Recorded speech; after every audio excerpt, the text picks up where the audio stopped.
सुनो, एक गिलास पानी देना। क्या? एक गिलास पानी ले आओ। ना तो मैं आपकी नौकरानी हूँ और ना ही आपका छोटा भाई जो आपका हुक्म सुनते ही दौड़कर आपके लिए गिलास पानी ले आऊं। मेरे बाप के घर में मेरे एक इशारे पर 10 नौकर हाथ बांधे खड़े रहते थे। ये मत भूलिए कि मैं एक अमीर बाप की इकलौती बेटी हूँ। आप तो उम्र में बड़े हैं ना, किससे किस तरह की बात की जाती है इतनी तमीज तो आपको आनी चाहिए। Mind it.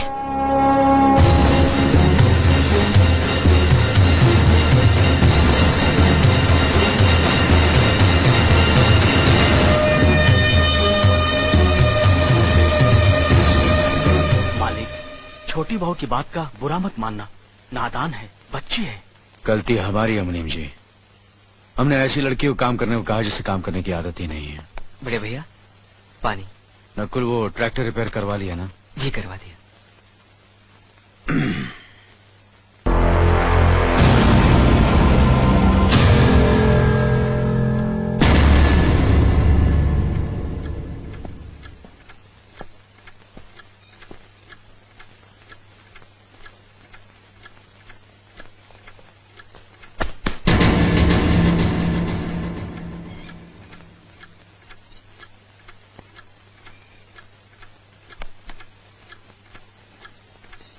इसे मैं फेंक देता हूँ बड़े भैया, आप जाइए। मुनीम जी, जो राम प्रसाद की बेटी की शादी के लिए जेवर देने के लिए कहा था, भिजवा दिया? जी हाँ मालिक।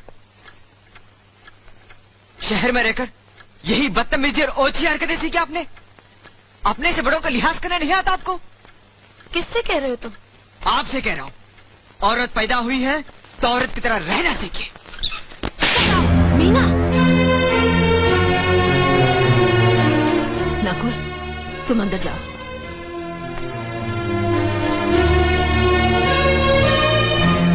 पागल हो गई हो तुम? औरत होकर एक मर्द पर हाथ उठाती हो? इतनी ऊंची घराने की बहू होकर ऐसी नीच हरकत, शर्म नहीं आई तुम्हें? कौन सा ऊंचा घराना? ये जहाँ सिर्फ एक आदमी राजा है और बाकी सब उसके गुलाम। मीना, चिल्लाइए मत। आप मेरी सास नहीं है। जिस तरह आप इस घर की बहू है वैसे मैं भी हूँ। बहू हो तो बहू की मर्यादा में रहो। मर्यादा की रस्सी में तो आप जैसी जाहिल और गवार औरतें बनती हैं। मुझ जैसी पढ़ी लिखी मॉडर्न जमाने की लड़की नहीं। Uneducated idiots. Excuse me, I'm not an illiterate. I'm a graduate from the University of Allahabad. I am aware of the modernization of women, but I have not forgotten my culture, my customs, my traditions and my values, and most of all, I never ever forget that I am an Indian woman. Modern जमाने की औरत भी औरत ही होती है। उसे भी मर्द ही ब्याह कर ले जाता है, मर्द को ब्याह कर वो नहीं ले जाती। जमाने ख्याल और लिबास बदल देते हैं, औरत की शरीर की बनावट नहीं। लोग तुम्हारे ख्याल की लड़कियों को लज्जत का सामान भले ही समझते हो, इज्जत के काबिल कोई नहीं समझता। इज्जत आज भी उन्हीं औरतों की होती है जिनकी आंखों में हया हो, लाज हो, शर्म हो। हम नहीं कहते कि तुम बंदिशों में रहो, लेकिन अपने दायरे की सीमा को मत भूलो।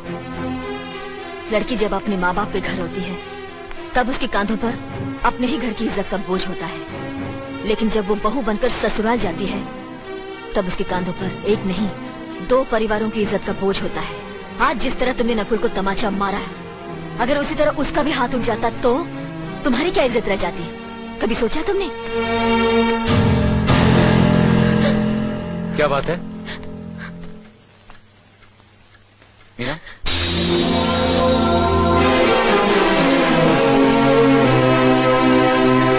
क्या हुआ भाभी? हाँ, कुछ नहीं। मीना कह रही थी कि उसे खाना बनाना नहीं आता। हमने सोचा कि 2-4 खरी खोटी सुनाने से ही सीखेगी, तो सुना दिया। बस रोने लगी। क्यों अर्जुन, हमें तुम्हारी बीवी को डांटने का भी हक नहीं? क्यों नहीं, आप हमारी भाभी माँ हैं। आप मार सकती हैं, डांट सकती हैं, कुछ भी कर सकती हैं।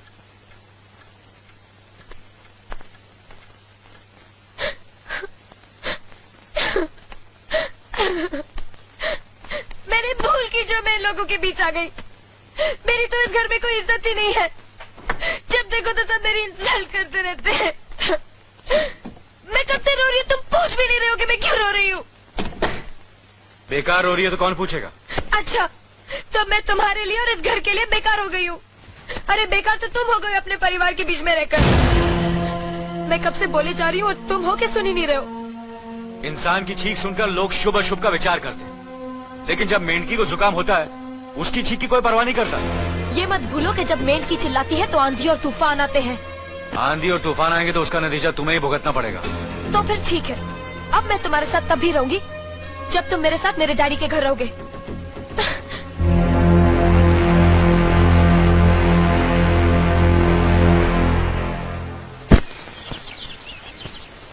हमारी मीना बहुत प्यारी बच्ची है, लेकिन उसमें अभी भी बचपना है।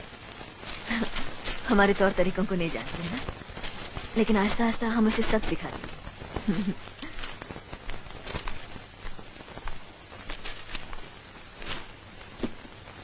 बड़े भैया, ये अपने घर जाना चाहती है। जाना भी चाहिए, 4-5 महीने हो गए, मायके की याद भी आती होगी इसे। और अर्जुन, तुम्हारे ससुर जी तुम्हें कई बार बुला चुके हैं, तुम भी कुछ दिनों के लिए हो आओ, तुम्हारा मन भी बहल जाएगा। अगर ये वापस लौटने के लिए जा रही होती तो मैं जरूर जाता, मगर ये तो हमेशा के लिए इस घर से जा रही है। कैसी बातें कर रहे हो? अगर तुम दोनों के ख्यालात एक दूसरे से नहीं मिलते तो इस मामले को घर की 4 दीवारी में बैठकर आपस में सुलझा लेना चाहिए। बहू शहर की पढ़ी लिखी लड़की है, उसे गांव के रीति रिवाज के बारे में क्या मालूम? ये तो तुम्हारा फर्ज बनता अर्जुन कि तुम उसे हमारे तौर तरीके सिखाओ। सिखाने से कोई फायदा नहीं बड़े भैया, ये खुद को इस माहौल में डालना ही नहीं चाहती, इसलिए भेज रहा हूं। अच्छा, तो तुमने फैसला भी कर डाला? बड़े भैया, बात यह है कि मैंने मीना को, तुम बहुत समझदार भी हो गए हो ना, तो फिर तुम्हें इतना तो समझ लेना चाहिए, अगर बहू अपने आप को बदल नहीं पा रही है तो तुम बहू के मुताबिक बदल जाओ। आखिर वो तुम्हारी पत्नी है, उसका साथ देना तुम्हारा धर्म है। तुम्हारे भरोसे ही तो उसने अपनी सारी जिंदगी सौंप दी तुम्हें। अर्जुन, मेरे दर पर तुम तड़प उठोगे, तुम्हें तकलीफ होगी तो मैं रो दूंगा, क्योंकि हम दोनों एक ही मां की संतान हैं, खून का रिश्ता है हमारा। मगर पत्नी का नाता उससे कहीं ज्यादा गहरा होता है, क्योंकि वो पराये घर से आकर अपनों से कहीं ज्यादा अपनी हो जाती है, परछाई बन जाती है हमारी। पति शरीर है तो पत्नी उसकी आत्मा है। पत्नी ही पति के जीवन को सही अर्थ देती है, उसे कामयाब बनाती। पत्नी के बगैर पति बेजान और बेमाने हो जाते हैं। अगर आज तुम अपनी पत्नी को हमेशा के लिए उसके मैके छोड़ाओगे तो ये गांव, ये समाज क्या कहेगा हमारे बारे में?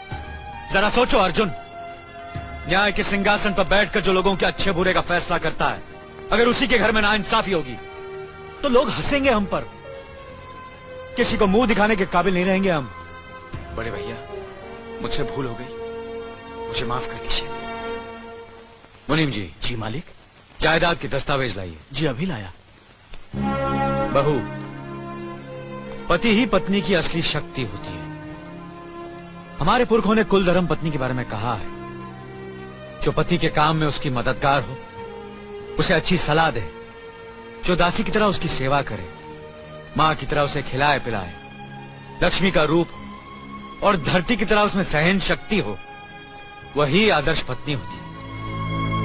औरत की सोच मर्द का मुकद्दर बनाती है। वो जब बनाने पर आती है तो कुटिया को महल कर देती है, और जब बिगाड़ने पर उतरती है तो महल को मिट्टी का ढेर बना देती है। मालिक, ये जायदाद के दस्तावेज हैं। हमारी जमीन जायदाद कहां कहां है और कितनी है, उसका हिसाब किताब ना बाबूजी को मालूम था, ना हम तीनों भाइयों को मालूम है।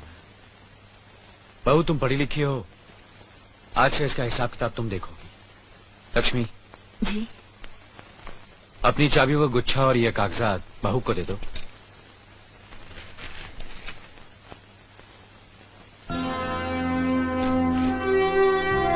आज से तुम इस घर की मालकिन हो। तुम जहां कहोगी, जिस कागज पर कहोगी, हम तीनों भाई चुपचाप आंख बंद करके दस्तखत कर देंगे। जैसा कहोगी वैसा ही करेंगे। बस एक ही विनती है बहू, हम तीनों भाइयों को अलग करने का ख्याल अपने मन में कभी आने मत देना।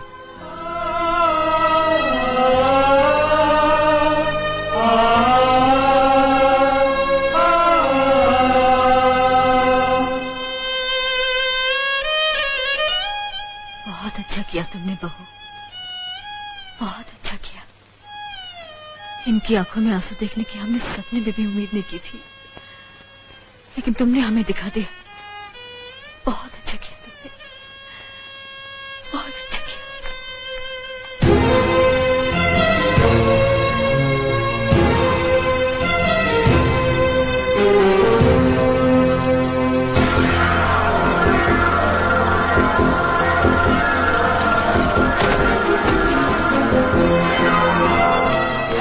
मीना, मीना, क्या हुआ बहू? मीना, मनी जी जल्दी से डॉक्टर को बुलाइए।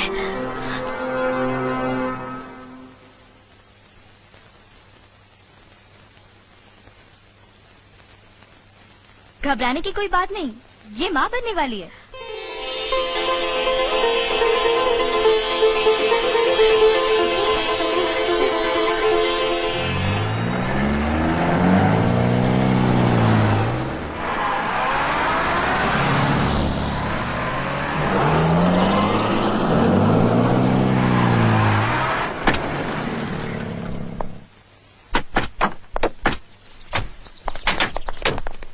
आप लोग यहीं ठहरिए, मैं ठाकुर साहब से मिलकर आता हूँ।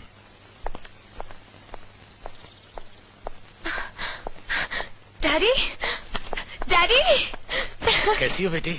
What a pleasant surprise. आने की खबर भी नहीं की।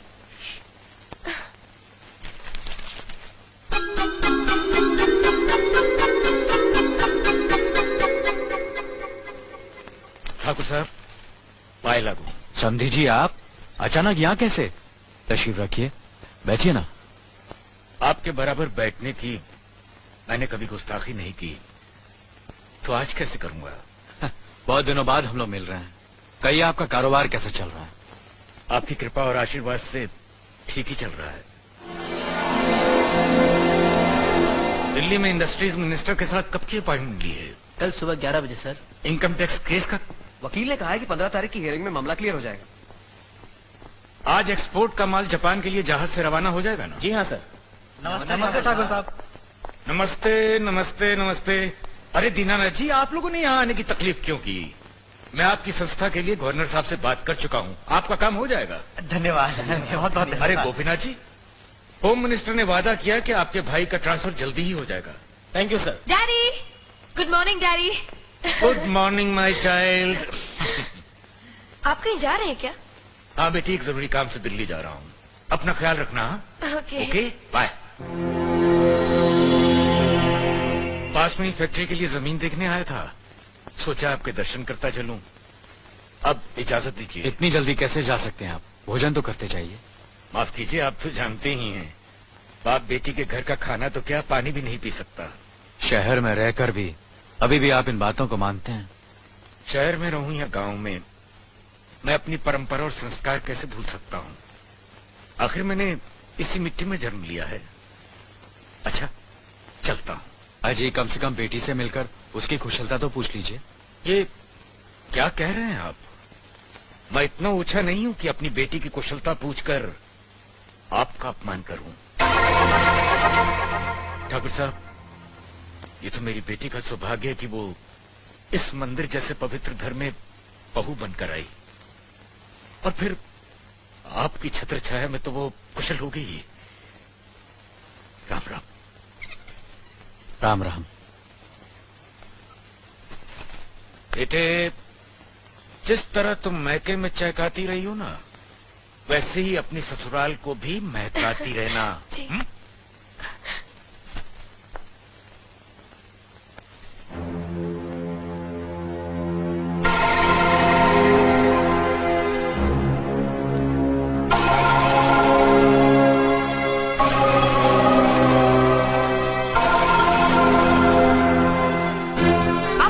बड़े हैं ना, किससे किस तरह की बात की जाती है, इतनी तमीज तो आपको आनी चाहिए। Minded, minded, minded, minded, minded. बड़े भैया, अरे? मुझे माफ कर दीजिए। क्या हुआ? मुझे माफ कर ये दीजिए। क्या कर रही हो? अपने पापों का प्रायश्चित कर रही हूँ। मैंने आप जैसे देवता का अपमान किया है, आपका दिल दुखा है, मुझे माफ कर दीजिए बड़े भैया, मुझे माफ कर दीजिए, मुझे माफ कर दीजिए। लक्ष्मी, मुझे माफ कर दीजिए बड़े भैया। बड़े भैया मुझे माफ कर दीजिए, मुझ पर तरस खा कर मुझे माफ मीना, कर दीजिए बड़े चलो भैया। उठो, तुम्हें ऐसे नहीं बैठना चाहिए, मुझे माफ इससे बच्चे पर असर पड़ेगा बेटे। मैं आपकी भी दोषी हूँ दीदी। आपने जेठानी की जगह माँ बनकर मेरी गलतियों को बर्दाश्त किया और मैं अभागन आपकी बेटी न बन सकी। मुझे माफ कर दीजिए दीदी, मुझे माफ कर दीजिए। अब चुप भी हो जा। तो हमने कब तुम्हारी बात का बुरा माना? हाँ बदले, रोते नहीं, रोते नहीं।